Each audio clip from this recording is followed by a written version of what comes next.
My name is Kristen.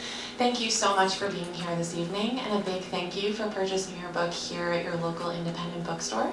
Your patronage is the reason we're able to hold events like this one. Before we get started, please take a moment to silence your cell phones. We have some exciting events coming up at Qual Books this spring. On May 24th, we'll host Senator Tim Kaine, author of Walk, Ride, Paddle. And on May 28th, Pete Candler will be here to discuss A Deeper South. You can register for these events and others on our website.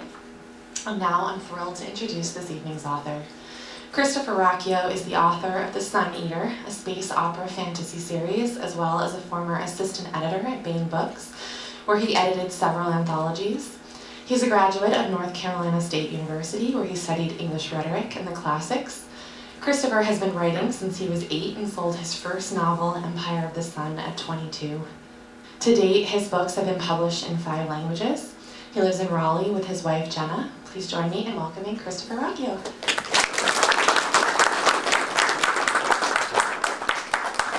Well, good evening, everybody. Thank you, Kristen, for the introduction. Thank you, Quail for putting up with me for a 7th time. I was here for another thing once. And thank you all for being here on a Thursday, spending your Thursday with me. Celebrate the release of DISQUIET, which is book 6. Which is a very strange thing for me to be saying, because it was supposed to be 4 books, and then I was supposed to be on to something else, which shows you what my planning is worth. So thank you for being here. And so it's hard to talk about book 6 in a series kind of at all without spoiling something, and I know at least John here is on like book 3, yeah. So I don't want to like completely blow up everything for him at least. Appreciate it.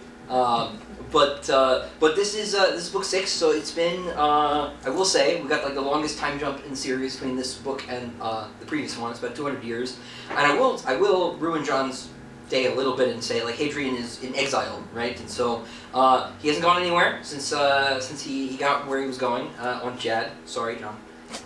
At the end of book 5, he sort of quit.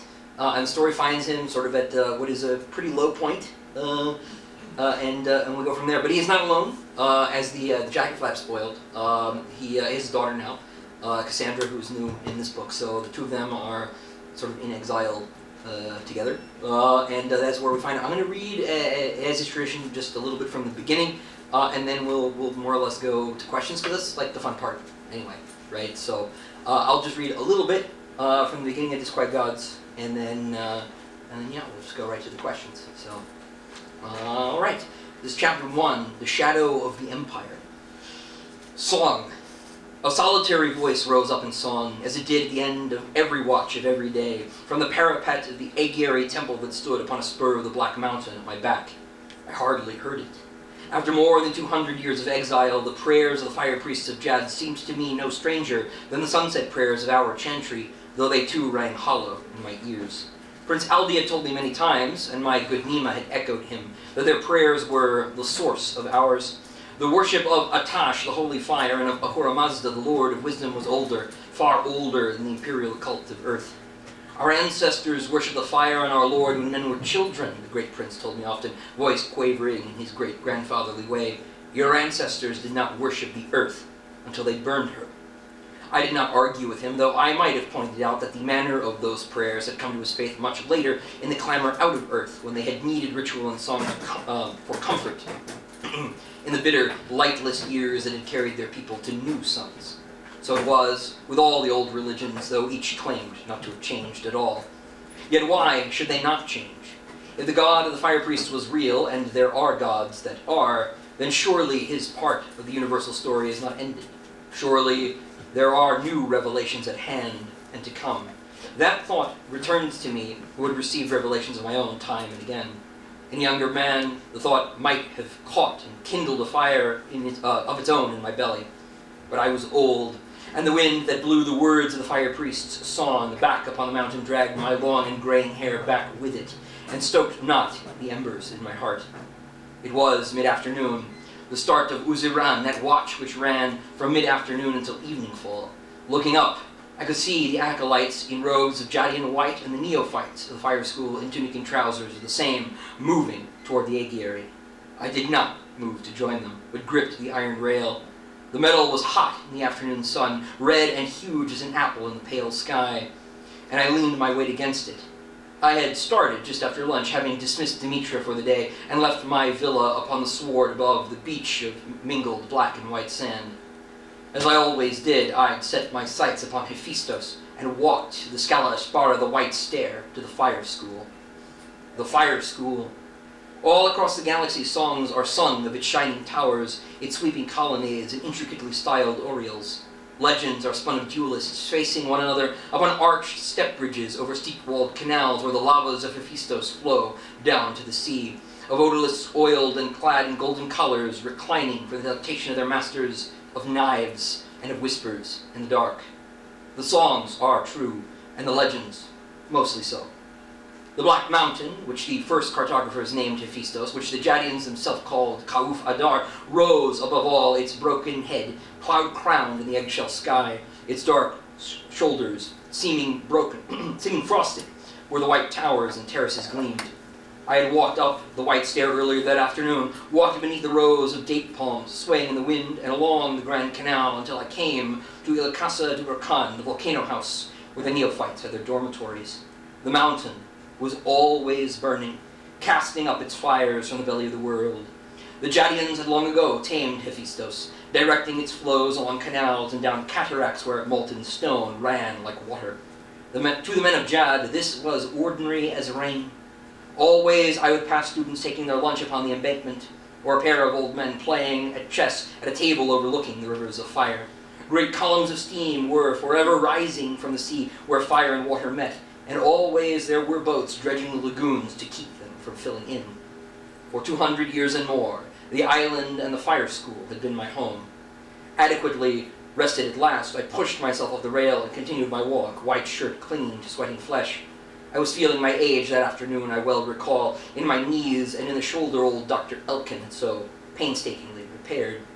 A pair of acolytes hurried past me, late for the watch's prayers. One smiled at me and said, "Buon pogevra, Domi." "Buon pogevra," I said in return, touching my forehead. "Good afternoon." As I hurried past, the other acolyte muttered to his companion in Jadian, "Et anch'io al Nerobles?" "Si," the first said. Then they were gone. Al Nerobles, they called me. The Black Devil. I suppose I still looked the part. I still wore the high black boots of a military man and the black trousers. My shirt was of plain white cotton, loose fitting, with laces to the neck, in the fashion of Jadian country lords. My hair, my hair was still more black than gray, even at 616 years of age. And though the creases at the corners of my eyes and mouth would no longer smooth away, a peasant might have marked me for a man of perhaps 50 standard years. The gray devil might be more apt before long, I thought, almost muttering to myself as I began the walk back down. I had a mind to visit the library, where old Abdicalis maintained a collection nearly so fine as the Royal Library in Jeharet, though it was still a little thing when measured against the royal hoard at Colchis. Still, they had books out of earth, kept in temperature-controlled vaults beneath the stacks. Cassandra would be at her practice, and would remain so until sundown, when the neophytes were released for the evening meal. I left the terrace rail and went down an arcing stair of white marble onto an esplanade that overlooked the Grand Canal. Lava burbled in the channel below, flowing back and readily down its gentle incline to my left hand, 30 feet below the level of the esplanade. A reflecting pool shimmered to my right, surrounded on three sides by a low building fronted by horseshoe-arched colonnades. A heron trilled in the water and took flight, disturbed by my appearance. The entirety of the fire school was built along the gentler, lower slopes of Hephaestus, bisected by the Grand Canal, which ran almost due west from the mountain down to the Arcanan Sea. When I descended that afternoon, I had traveled up the south side, climbing level by switchback level from Volcano House up nearly to the level of the Grand Agiary, which was highest up the mountain. Now I was descending along the north side.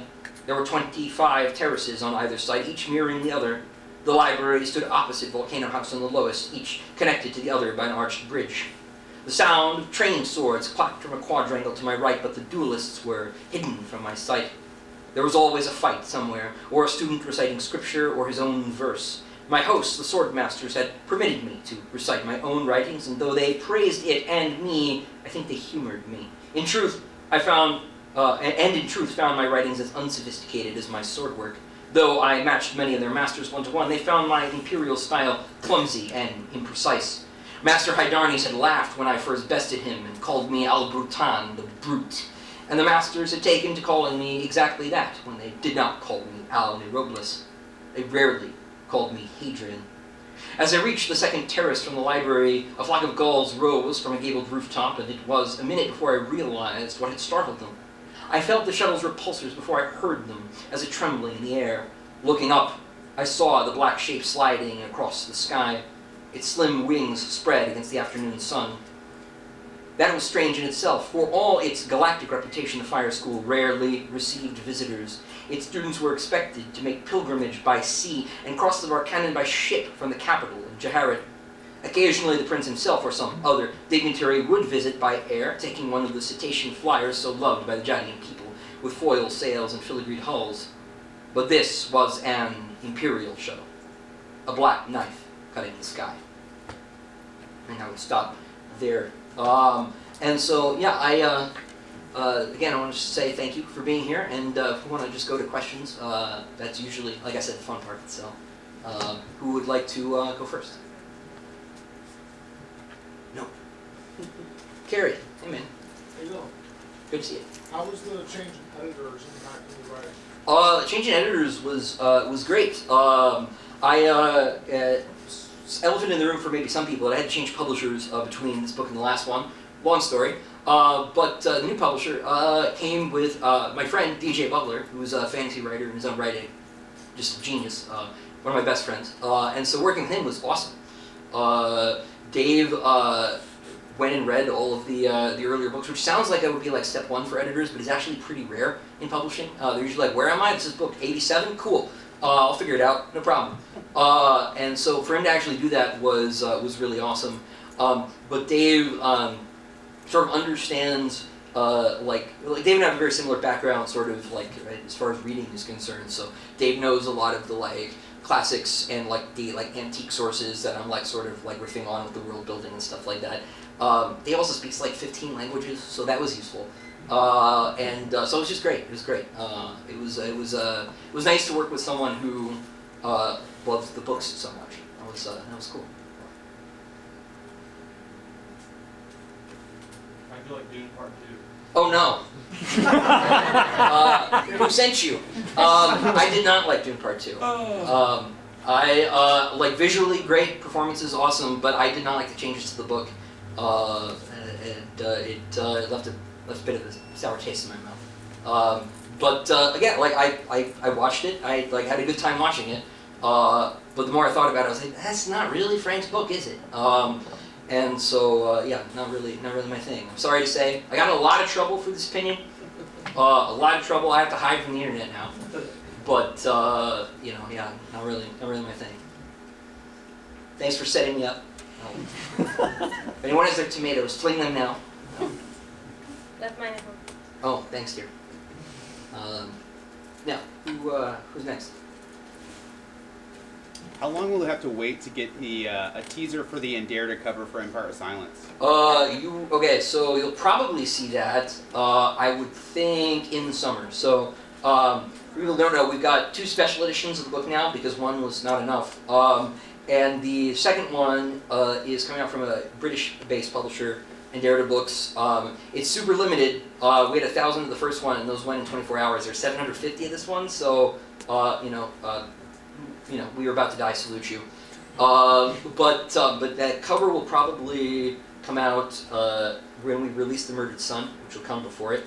So we'll probably do that. So Kieran just finished it. We haven't typeset the cover or anything, so the text isn't on it. It's awesome. We're excited. Yeah, it's really cool. And Kieran's doing, I think, 4 to 6 interior pieces for that. So he's starting the first one any day now. He said he'd do one a month. So he's very busy working for Wizards of the Coast. So I'm less important. Very excited for more updates. Yeah, it's really cool. It's on my phone. Maybe I'll show people. Maybe. Oh. If I have it, I don't think I'll have to check. But I'm very excited about it. It's a Coliseum scene.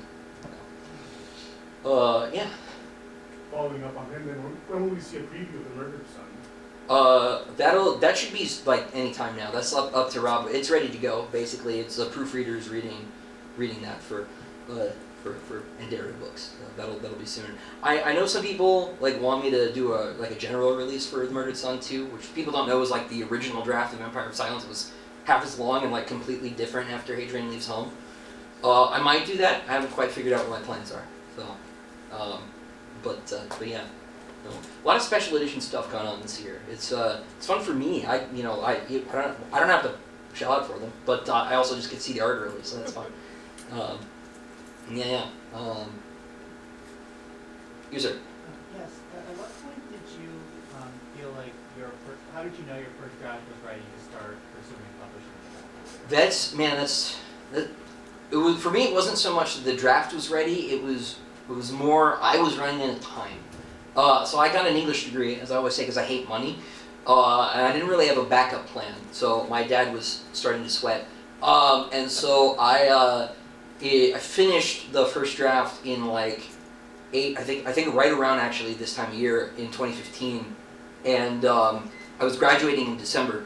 And so my plan was to have an agent by the time I graduated, which I just barely managed by like 3 weeks. And so my whole goal in college was to have something ready to go by the time I was done, sort of separate to trying to figure out what my backup plan was. Fortunately, my backup plan was to work for a publisher, so that helped. But it actually like didn't help with the whole getting a publishing deal process, except that it was a little easier to get agent emails. They're all on the internet, but I didn't have to Google them because they were in a directory in the office. So that saved me a little time.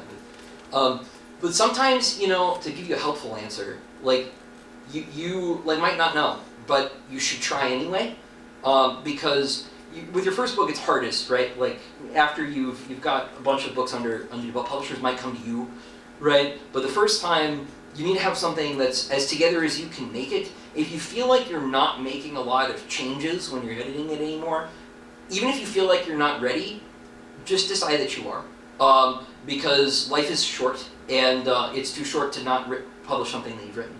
And if you find you don't get an agent, there are like other things to do. You can find freelance editors and stuff like that. And finding someone like that, even if you are going to try and publish traditionally, like still might help you. Even if you have like a friend who likes you enough to read your book and give you serious advice and isn't going to like pull their punches, that can help you move forward too if you feel like you're stuck. But sometimes you just have to say like now's the time, right? And so if you've been going in circles, go on a tangent. Yeah. Who's next? Hi. Like John here, I'm on the third book. Okay. Well, I'm sorry. A little bit No, now. you're all good. I really like your attention to language, and I was wondering, you have a background in English, but do you have any particular languages or like parts of linguistics that you take inspiration from? It depends on, we're talking about like the foreign languages and stuff. Yeah. It depends on the language. So Celson obviously is supposed to be an alien language, but really it's just like bad Latin and bad Japanese sort of smashed together. The nouns in Celson work a lot like Latin nouns. The verbs work a lot like Japanese verbs, because Japanese verbs are easier than Latin ones. Like in terms of like case and, not case but tense. And so I sort of like pulled elements from those languages. The future human languages I sort of fudge, because I am not a gifted, I'm not Tolkien, right? I'm not a gifted enough linguist to figure out what a like argot of Farsi and Arabic and Spanish looks like if you like run it forward 20,000 years, like who is? But like I am definitely not qualified for that job, so I will on like a sentence by sentence basis kind of like fudge it a little bit, and that usually looks like what's the Spanish word for green, right? What's the Farsi word for green? Which one do I think sounds cooler? And like how would I improve the spelling, like as far as I think, right? Like what would make, like I don't like how that word's spelled, like that should be an E. And like that's a lot of like feeling. So I'll do that with like the human languages, because I usually don't need more than a few lines of book, because I've avoided needing more than that. Saleson's the only one that's like really fleshed out to any degree. I have a notebook full of notes, and like man, they are in no order, because I will translate them when I'm done with the book. I'll flag every sentence I need to translate with like a @ sign, because I'm never going to use a @ sign for anything else. And so I'll Control F all the lines when I'm done, and I'll work on them sentence by sentence. But this has the result that I invent rules for the language when I need them. So it's like, ooh, what do I do about subjunctive mood? I already had a rule for that, oops. and like I can't find it in my notes. So I like Salesman has 2 words for and because I couldn't find where I wrote the first one in my notes, which is fine. Latin has 2 words for and, so it was on purpose. But the other sort of major like linguistic thing, and this is like totally a thing I stole. People think from Gene Wolfe, but I actually stole from Neil Stephenson. In using a lot of the human words, I use a lot of like obscure like Greek and Latin root words, right? Instead of making up a new word like most science fiction writers would do, because those are like real words, and even if you don't know that word, it feels like a real word to you when you read it for the first time. And so like that's clearly better than like coming up with a like goofy sci-fi coinage. Sometimes you should make up the goofy sci-fi coinage, why not? But turns out there are like a lot of old words that people just like threw in the garbage heap, and you can like use those, and like who left this perfectly good word here, you know? So I'll use those instead. So that's a thing that I'll do is go find weird words. So a lot of reverse dictionary, you know, that'll come up sometimes. Or there's a website. I'll find words accidentally, trying to find other words, and sort of say there's a website called Etym Online, which is an etymology dictionary.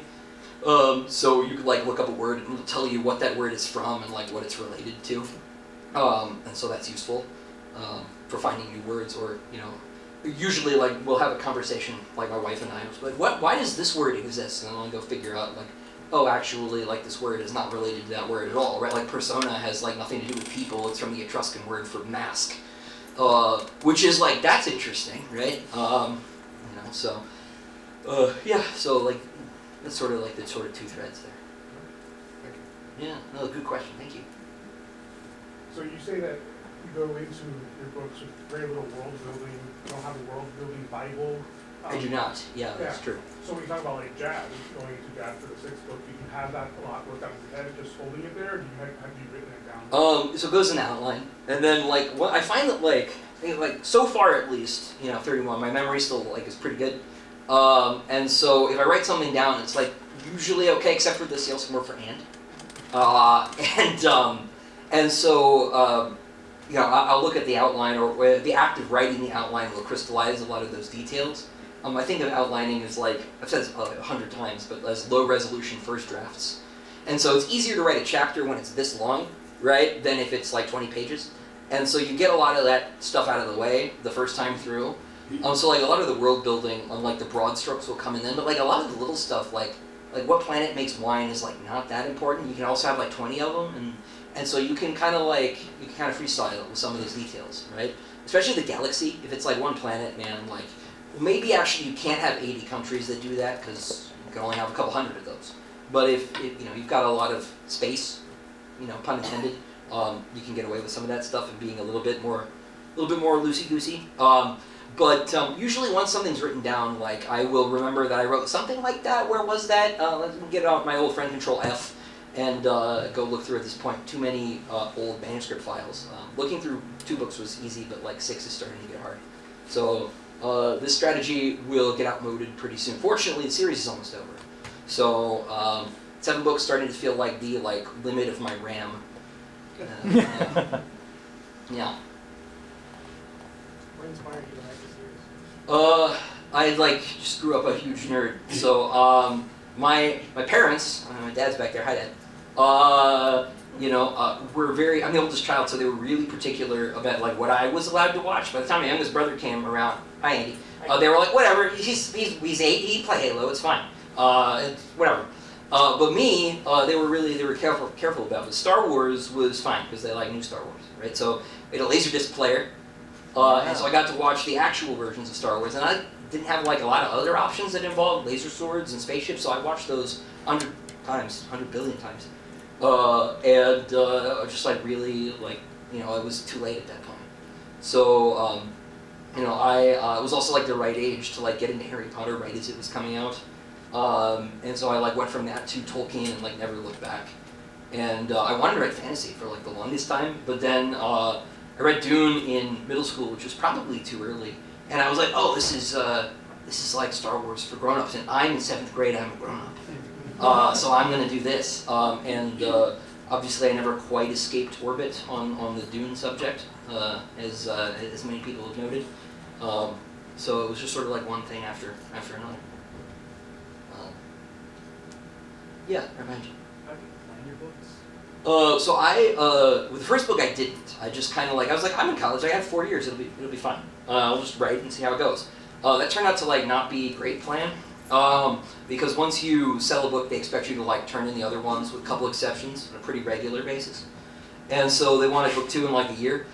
And so I had to come up with a method. And so I worked at a publishing company, which meant that there were old outlines authors had written lying around. So I found an old outline that David Drake had done for one of his books. And David Drake passed away recently. He was a really meticulous outliner. His books are maybe a third as long as mine, but his outlines were about half as long as the finished product, right? And so I looked at, I only spent a couple hours looking at how Dave did his outlines, and I said, this is clearly what I should do, right? And so what I do is going into a book, and it's easier when it's book 3 and something, because I have a vague idea of where the story's going already, right? But I'll know hey, I've got this book, I've got 4 ideas for it, right? Or I've got 12 ideas, and they're each a bullet point, right? And I'll have to figure out what order I think they go in, and you can just kind of feel that out, right? I just sort of look at it and okay, this could happen after that, right? And then once I do that, I'll write 3-5 pages. It's sort of me trying to tell the story to somebody, just typing it down. Then this happens and that happens. Turn those bullet points into a letter, write a synopsis, and then I'll turn that into an outline because I'll go back and say, okay, I've got 10 points. Suppose it takes me 10 chapters to get to each of them. 100 chapters is a lot of chapters, but it's a round number, right? So I know, okay, so by chapter 10, I need to be at this part of the story on my little letter that I wrote. Chapter 20, I need to be at that part. And this is a pretty mechanical way to think about it, but as you start doing the outline, you realize, oh, this point only took 3 chapters, right? This next one took 20, oh boy, that was a big development. Sorry. Oh, we're back. Well done. And so there's, the sort of flex in the joints that comes in as you start to realize that it's not that rigid, right? But I start assuming it's going to be. And then as you're writing, you'll realize, oh shoot, I forgot about some details here. I need to rethink my outline a little bit, and I'll go back and do that, and I'll go back and forth between the manuscript and the outline and make adjustments. Because I find most of writer's block, and this is maybe the most obvious thing that anybody's ever said, is just the result of you not having planned what you're writing about very clearly, right? By which I mean the writing's not blocked, right? You could say, oh man, I have writer's block, and then go on Facebook and someone has an opinion about Dune 2 that you don't like, and you write 3,000 words telling them they're stupid, and you're oh, the writing is fine. It was something else, right? And it's usually just that you haven't figured out. For me, it's plot, what is physically happening, literally happening in the scene. So writing that down early means I don't have to think about it when I'm writing. I can focus on the characters, I can focus on dialogue, I can focus on making things cool, right? Making the scene interesting, because I don't have to figure out what I'm doing. I can relax. Hopefully that's helpful. Yeah. In back. So with you approaching the end of the series, if you had to go back to the beginning and do it all over again, what would you have changed? Oh man. I think I don't have a clear answer. I think that I would do book 1 differently, but I don't know how. Because book 1 I didn't have this process for, so I am less proud of book 1 than I am of the rest, because I feel like I accidentally wrote book 1, and the other ones were deliberate, if that makes sense. So I had to figure out my whole method after I was 1 book in. So I would probably do book 1 differently. I don't know exactly how. I toy with this idea sometimes that the right place to start book 1 is with him waking up on Emesh, actually, and all that other stuff, because the other stuff is sort of primed people to expect certain things to happen that probably won't. And so there's some long-term consequences of that book being structured the way it is that that I would probably do differently, if that makes sense. But the rest of the books, I think broadly, I would broadly keep it the way that it is. Yeah, it was a good question though. Yes, sir. Yeah, so I'm like the gentleman who wrote there. I'm late to the party. I just finished the first book a month ago. Oh, thank you. And I thought it was fantastic. Thank you so much. I thought it was a work of prodigious genius. Oh, that's... I felt guilty how much I was enjoying it, especially the scenes in the battle scenes in the Colosseum. Oh yeah, okay, that's the thing I do differently. It'd be way more of that. Yeah. That's one of the reasons. One of the reasons that I would like to start the book, on Emesh, like I just said, is that there's not nearly enough Colosseum, and those scenes are fun. But my question is, because this is such a, I also like the fact that that you wrote it in first person, because the universe is so big that you can, because it's such an intimate narrative. I felt like I never got lost. With that being said, my question is, what is your ritual like, to prepare you mentally to go in the room and shut the door and start? Oh, so I have First a step is shutting the door. correct. Yeah, that would help. Thank you, dear. So I have a 10-month-old, so I had to like refigure that out in the last year. What I do now, and like I always tried to do this, but like I had to be even more intentional about it, is I get up really early, get up at like 5 in the morning, which is not early to you, Dad. I know, shush. And then I write, and I write until my daughter wakes up, which on a good day is like 3 hours later. On a bad day is 10 minutes later. This was a bad day, by the way. And then I hopefully will get to write more when she takes a nap. But like I know like there's like a radioactive decay on like how much nap is in my future, so I'm like really trying to finish book 7. But getting started like right at the beginning of the day is sort of the thing for me. 'Cause if I do that, I find it's easier to go back. But if I haven't written until like 3 p.m., the day is like it's never gonna happen, bro. Like just go to sleep. So getting up and going is sort of thing. It's and there's not another secret to it. I do use some like productivity apps, I guess, on my computer. So if I'm having a hard time and I notice that I keep checking my email in a circle, I will like block the internet completely for 2 hours and hope that will do it. I've gotten like very heavy-handed with these things. And it's like, how many of these do you have, Christopher? Like 3. Shush, it'll be fine. But yeah, that starting beginning of the day is really the thing for me. Yeah.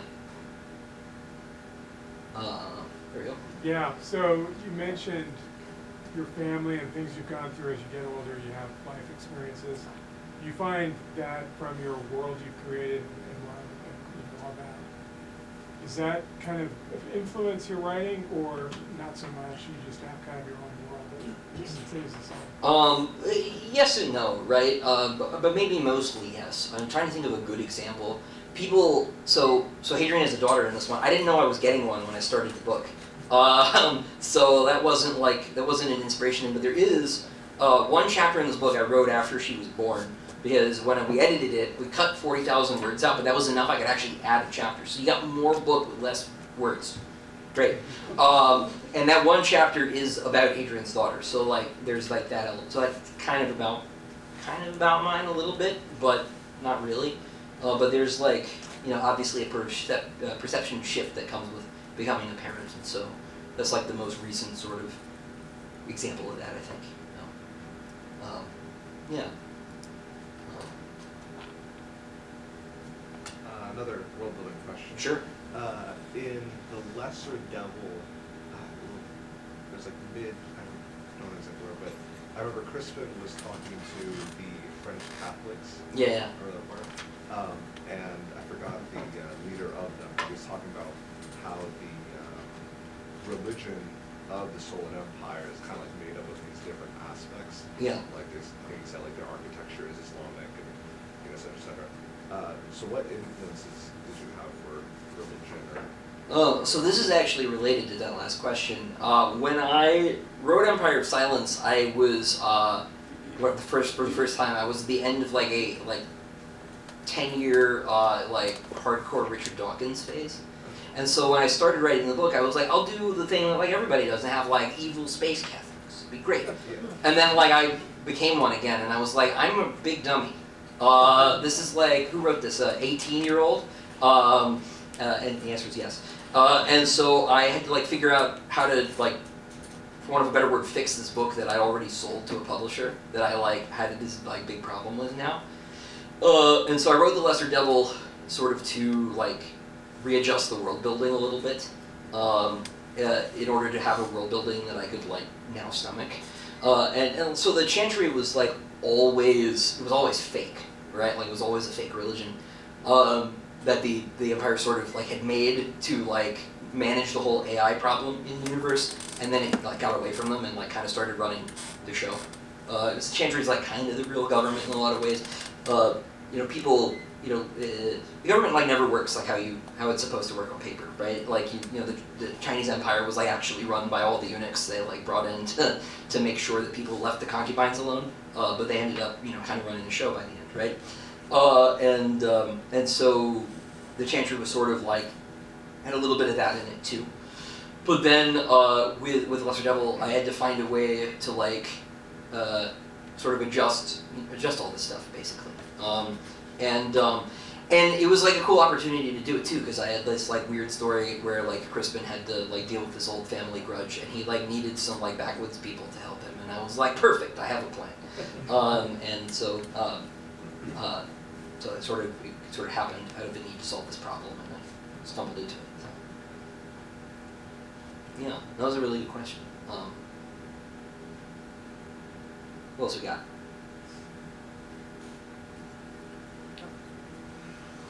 Thank you for putting this on for everybody, by the way. Super cool. Oh, well, no.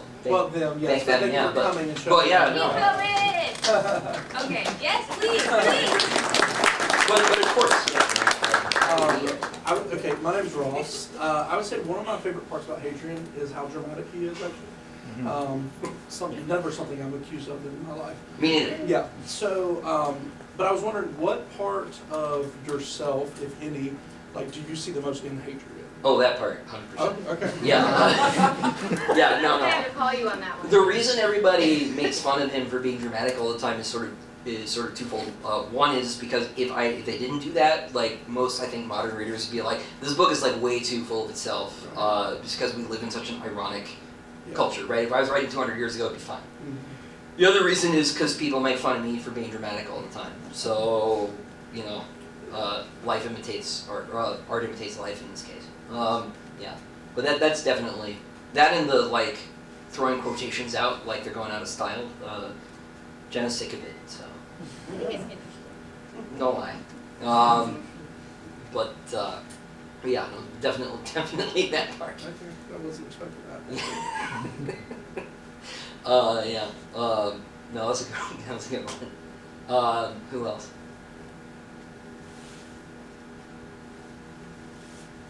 You, then you, yeah. Sorry, I saw Al first. Is Elix's name from like holly bushes? Which one? I'm sorry. Elix? Oh, yeah, it is. Yeah, the dryads all have botanical names. There's another one in book 6 whose name is Payon, which is a kind of flower. Yeah. You sir. You find it hard to find a balance between the sci-fi and the fantasy elements, specifically with things like the AI portion, especially like in book 2? Not especially. I think because we didn't call them weebs, but I kind of grew up a weeb. And like a lot of anime, manga, JRPGs, right? They don't care. Like robots, wizards, they can hang out. It's fine. And so since like so much of my science fiction stuff I grew up with was that, I think it's been pretty easy. You find these sort of like things happen like kind of neatly. Like the example I always use, right, is that like there's a thing called a daemon in programming, right? And so like okay, like that's easy, done. All right. And it's other coincidences like that sort of align sort of naturally as I go on with the world building. But I also I'm not too worried about where the knobs are set on that. Like, you know, some people come in and they're like, wow, I really appreciate like the winks and nods towards like the actual science that's here sometimes, like, good job, Christopher. Cool. But if there are other people come in and be like, wow, this is just like all nonsense, but I love it, like that's also great. So if people feel it's like way more fantasy than like the next person does, that's okay. You know, so yeah, awesome question. George? Yeah, a lot of us have been discussing in the fandom what happens to the power vacuum at the end of book 7. Is that something you're able to explore in your future books? Oh, sure. Yeah. Sleep there. I thought about it. I just want to make sure you're ahead of us. Yeah. Well, I shouldn't say always, but if I'm not, I try to catch up. There are times where I've seen someone be like, I wonder if he'll ever resolve this. I'm like, I forgot about that. And so I scramble to make adjustments. But on this one at least, I'm well ahead of you. I promise. Not that we'll be going directly there. I've got other plans next, I think, but we'll see. Yeah. Do you ever envision your books being made into a super sick movie like Dune 2, or would you hate it? just like Dune 2. Yeah, it would be just like Dune 2. Yeah, you know, it'd be cool. You know, I think it'd be awesome to have a movie or a show or a video game or any of these things. But if it never happens too, I'll be okay. You know, I'm gonna make fun of my dad right? So my dad read the books. He's like, this would be a great movie, and I'm like, yes, a lot of science fiction books would, Dad. You know, but like I remember saying, like the point of literature isn't to become cinema, right? Like it's worthy in itself, and so if it never happens, that's cool. Mostly, if like a thing gets made, I hope it's like good enough that people want to read the book, and it's not like so bad that like it hurts me. That's like that'll be fine. And like, if it were super sick like Dune 2, that would be awesome. That would be great. Look, the lasguns were super cool. The flying Harkonnens, I was all in until Chani was not Chani. And then I was like, man, like how are they doing Dune Messiah? I'm completely baffled. I'm sure they have a plan, but I don't like how they're getting there. It just makes me nervous. I'll just go watch the 2000 miniseries again. There you go. You know, but and my favorite Baron of the three in it. So Ian McNeice is awesome. Yeah. Well, we'll see. Who would you cast as Hadrian? My like in my head has been Harry Lloyd, who was of all people Viserys Targaryen in Game of Thrones. Not the nice one in the new show, but the terrible one in the first one. He is like his face does the thing. Like he has the asymmetrical thing. I was got the aristocratic thing like down. I think it's great. He's so great that I felt bad for Viserys for 5 seconds. So like he's a good actor, right? Like I think he'd be great. Yeah. Yes, sir. I want to ask a second question. I kind of like the fact that Hadrian is kind of full of himself because history is full of self-serious people, and I like the interplay between him and his brother Krista. Oh, yeah. I think it's a real nice interplay between those two. But my question is, what are you reading now? Oh, what am I reading now? So I was like halfway through House of Suns by Alistair Reynolds. I haven't picked it up in a couple of weeks, which is not its fault. It's my fault. It's been a busy couple of weeks. I love Alistair Reynolds. I think he's a genius. I would say I like science fiction writers I'm like not like, and he has the science background that I just like don't have. Right. So there's some like really crazy like world building things in his books that I just would never be able to come up with. If you've ever read the Revelation Space books, he does this thing with inertial dampeners and how they would actually be terrifying because of like the implications. Like that wouldn't occur to me. I'm a Star Wars kid, like I said. So it's fine. I just don't want to get thrown around in my spaceship, Alistair. Why are you ruining everyone's fun? Oh wait, you made it better. It's fine. So I've been reading House of Suns, which it's not Revelation Space. It's I think the first thing of his I read that wasn't Revelation Space because I read like that whole setting. I love those books. He's just a genius. But I need to go finish that. What was your inspiration for Cielson philosophy? You trying to get me in trouble, Will? Okay, fine. Yeah. So there's like an offshoot of Christianity in the 2nd, 3rd, 4th centuries, Gnosticism, right? And the Gnostics believed, and believe, because there are some of them around still, that the universe was actually created by like an evil god, right? Who basically is Satan to all intents and purposes. He has different names depending on the branch of Gnosticism. We're talking about like Yaldabaoth or something, or the Demiurge.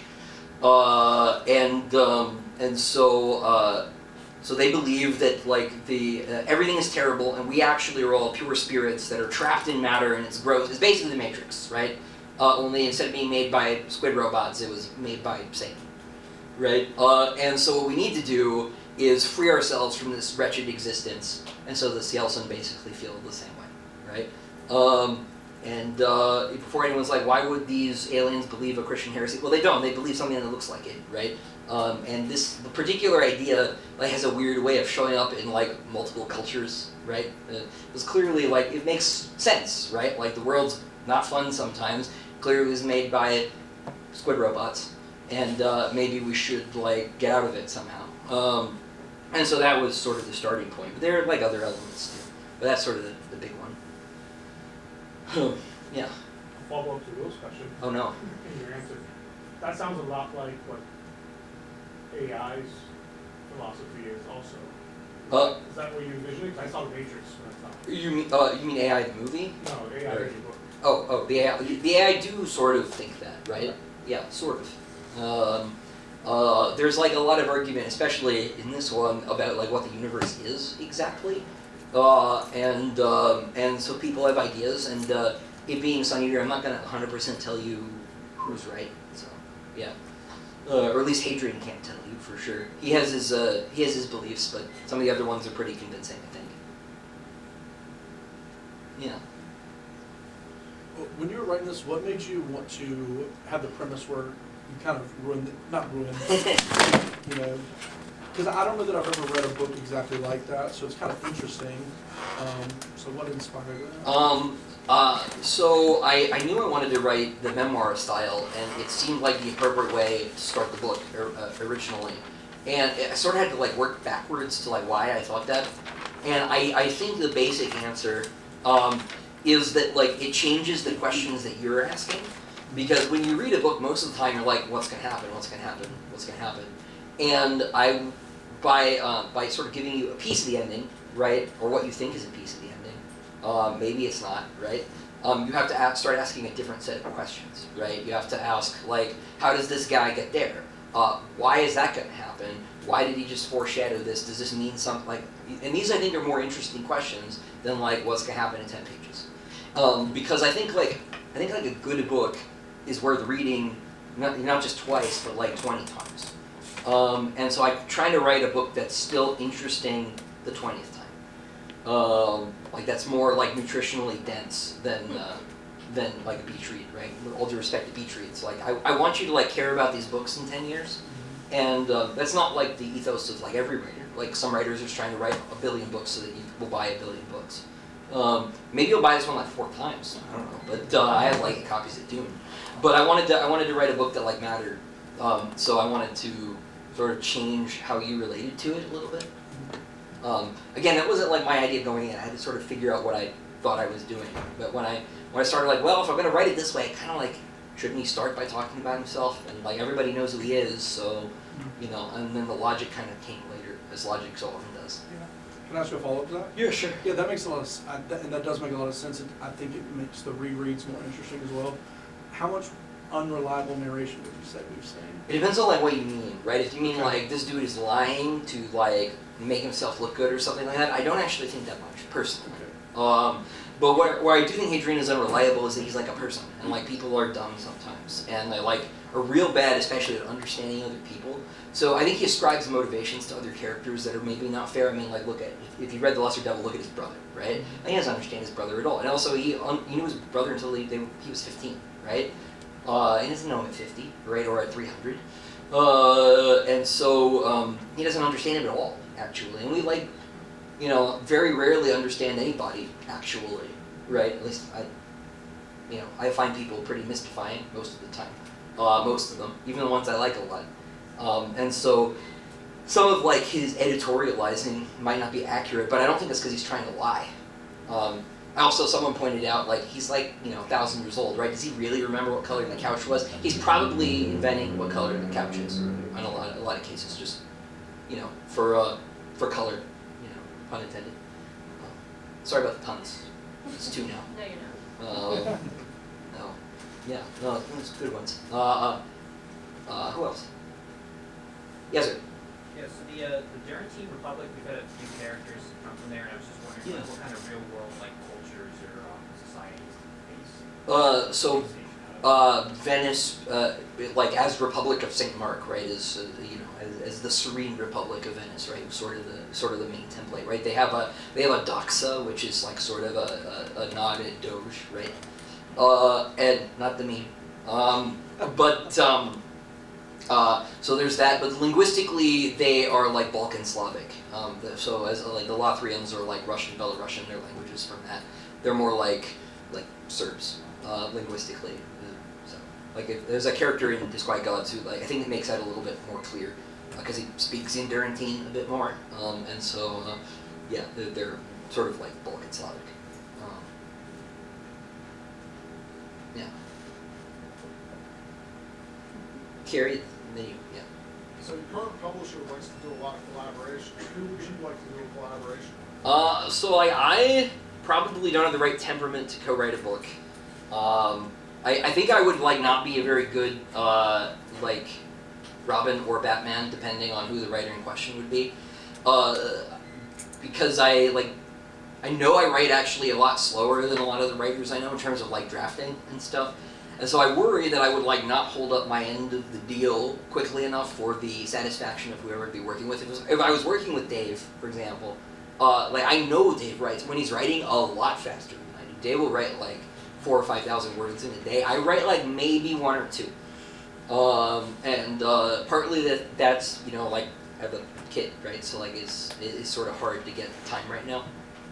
But like I don't want to be like the guy who's messing up, and I feel like that'll end up being my job in terms of like any sort of partnership.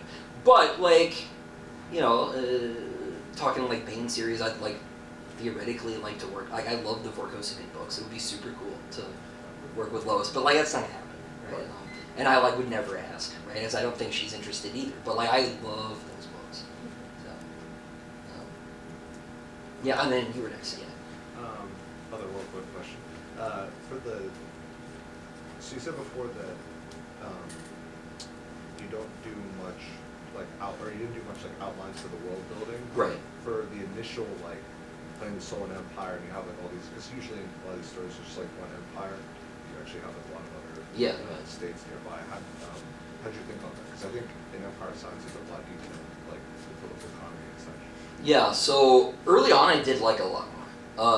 You know, when I was, so I've been trying to write since I was a little kid, like I said at the beginning. So I like was always like writing whatever on like the B side of my notebooks in school. So it'd be like math notes here and like abject nonsense over here. Like all of my notebooks are like this. And so I like was constantly brewing these settings. It's like you can't write right when you're in math class, but you can like draw maps. Like what are they gonna? They're not gonna notice. And so you know, and you don't have to think too much about what the coastline looks like. So I would draw like maps and things. And so I was always sort of thinking about this. So when I got into book 1, I had like a lot of stuff like floating around in like little pieces. And so it was more like putting all the like random facts that I already had together in a certain way rather than like inventing things. And that was like a lot like easier on like my brain power, basically, if that makes sense. Because I'm not trying to like do a whole thing at once. It was like, okay, I got like all these little pieces. Like I remember at one point I had like 30 alien species that I'd like pretty like fleshed out. I got rid of like all of them except the Sealson. Because I was like, they have a cool name and they look cool. Like we'll keep them. You know, and they weren't like originally the bad guys. And I was like, well, they can be the bad guys. Why not? You know, and so like early on, like I said, Empire of Science was super chaotic. I didn't have a method at all. Or a plan. I just knew like we're gonna blow up the sun eventually. Like I'll figure that out later. Let's just like get him into space, and like that's the book, right? And so a lot of that stuff actually got like workshopped while I was writing the draft because that book was so chaotic and throwing it together. And then like once stuff was in there, I was cool. And talking about Lois Bujold, I interviewed her once, and she basically said this is what she did too, and she has like more Hugos than anybody. So I was like, oh, I'm fine then. Like she knows what she's doing. I thought I didn't, but apparently I'm okay. So that was very relaxing to learn. Can we expect an omnibus of some of your short stories from Bane Plus after book 7? There'll be one. I don't know if it'll be from Bane or if it'll go like straight to Kickstarter or like what the plan is, because short story collections are like a difficult proposition commercially. You have to be somebody for them to like really be worth printing 10,000 of, right? I'm not quite there yet. So for a short story collection to be sort of like a reasonable financial investment, I think something like Kickstarter is probably the right way for me to go. But the answer is yes. I know that my short stories are in like bits and pieces in different places, and this bothers people. And it bothers them that there's no audio and that it's only on ebook actually, or they have to track down a bunch of anthologies. So I will be fixing that. But the reason I did the little short story ebook bundle things is because I knew I was going to do that, and I didn't want you to like buy 4 books and then buy a book that was the same as the 4 books you already bought. I figured, hey, like a little $5 ebook, that's fine. But if I asked you to spend like $12 on a book 3 times and then asked you to do it again, I was like a jerk move. So I thought, I'll wait, I'll do the omnibus when the books are done, and then everyone will actually be like, hey, you saved me $10, and they'll be like, you're welcome. But actually, I just think people are like, why can't I buy these books? So maybe it wasn't my best plan, but it was for you. So yeah, but that's in the works. I'm pretty close now. I have enough stories to do it, but I want to write a couple original ones to sort of round the collection out. So I'll do that after book's out. So it'll probably it might not be out next year because we've got to do a couple other like special edition things first, and I have like so many plates spinning at the moment, but I will be getting to that pretty soon. So yeah, left and right. Yeah, you the red tie, and then did you have your hand up there in the blue or? Oh, No, okay, just the tie. Yeah. One of the things that I enjoyed about this is, because it's many books, there's a lot of people that Adrian meets, and they're sort of there for a bit of time, and they go off and do things, and it feels like they're off. Sometimes they come back and go off, feels like they're doing other things. How Yeah. much thought do you put into, like, what has Lysander been doing this past 500 pages? Yeah, it depends on the character. Sometimes a lot, sometimes like not at all. And I like probably shouldn't be too specific as to like who's who. But like one example is like a pretty obvious one, right? Is Lorien. I like wrote a whole book to explain some of that, and like that was always the plan. Right? So like I know where Lorien is the whole time between 5 and 6. So okay. I am being told we should like wrap up and go to sign. I wasn't looking at the clock. Take one more. Oh, one more question? Okay, cool. My wife was like, Okay. no, but sorry, every time she tries to cue me suddenly, I just like blow it up every single time. It's the best at dinner parties where I'm like, he's like, why are you giving me this weird look? And I'm just like, no. Do we need to go? Yeah. But one more. Didn't you just have a short story as well come out? Oh, that's a good point. If you want to read like sort of an interquel between 5 and 6, for free, you can read a story called The Fangs of Owanos on Baen.com, Baen.com. When I say short story, it's like 20,000 words, so it's like kind of a long story. But it's free, so you can go read that now. It's set during Hadrian's exile here on Jab between the books, and it's nowhere else right now because you can read it for free. So totally do that. Good call, Jason. Cool. All right. So yeah. Can I have a round of applause for Christopher?